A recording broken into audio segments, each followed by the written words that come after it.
Hi, in this short video, I'm going to try and introduce you to Japanese aesthetics, a quick, brief introduction.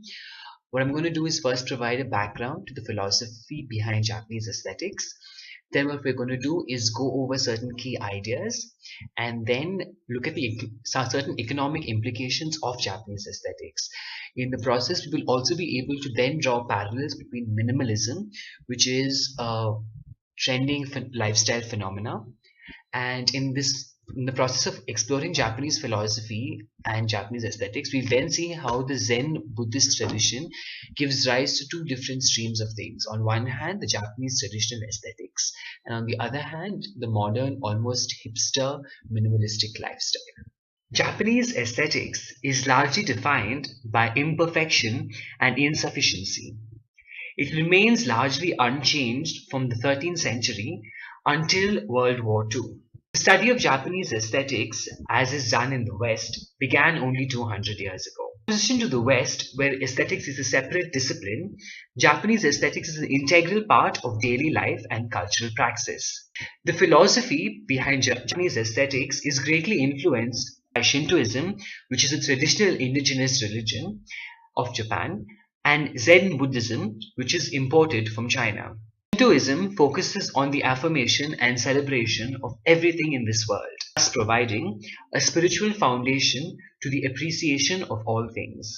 Zen Buddhism provides a direct philosophical foundation for the aesthetics of imperfection and insufficiency. One of the central tenets of Buddhism is all things come from and go to nothing.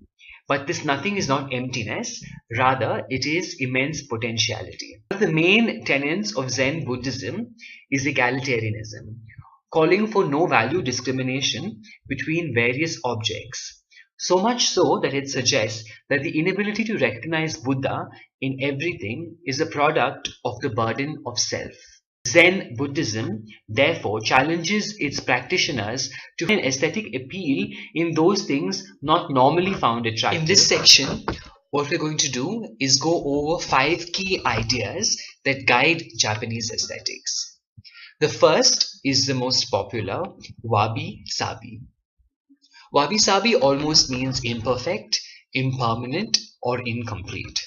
It sees things in bud or things in decay as more evocative than those things in full bloom, because it is these things that provide or suggest the transience of life.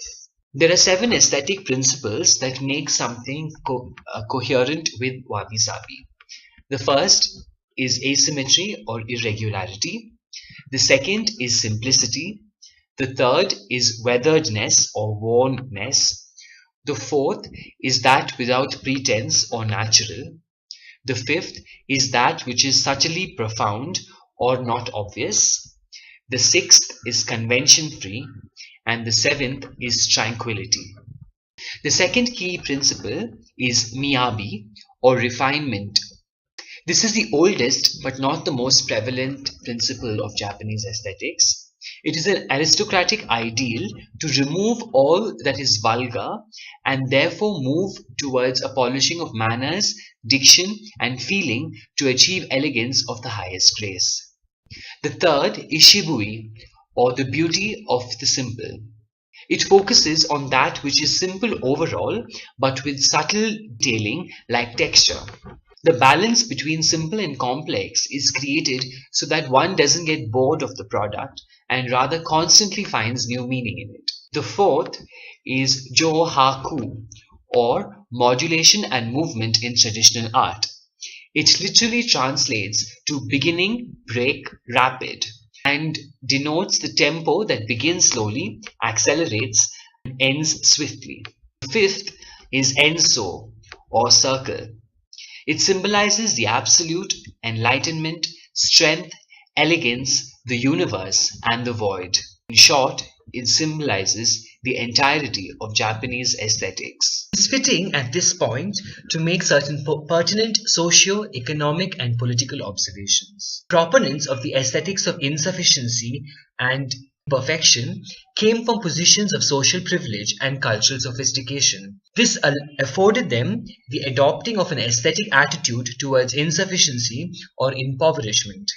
Or in other words, those people who propagated this aesthetic could do so simply because they were economically sound and could see insufficiency as that which is beautiful. Scholars are tempted to see this as an act to avoid the wrath of the underprivileged. Austerity thus helped justify insufficiency and poverty by aestheticizing them. One is now tempted to look at this in the light of Kant, who suggests that that which is beautiful is also good.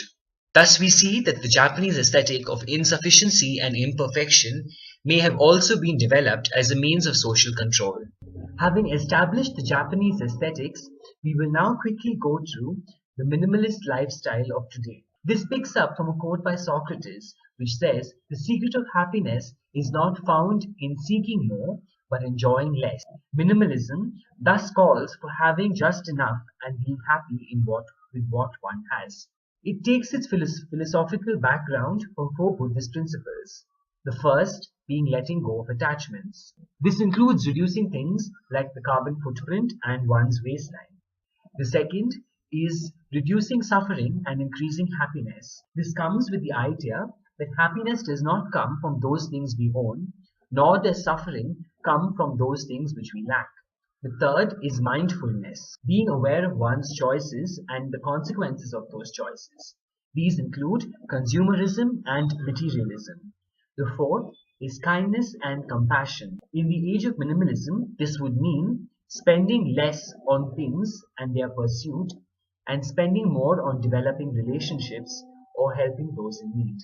To contextualize it to daily life, living a minimalist lifestyle would include getting out of debt, traveling light, fewer things but attaching more value to them, more productivity, and going green. Thus, we can see that the Zen Buddhist philosophy lends itself to two very different traditions.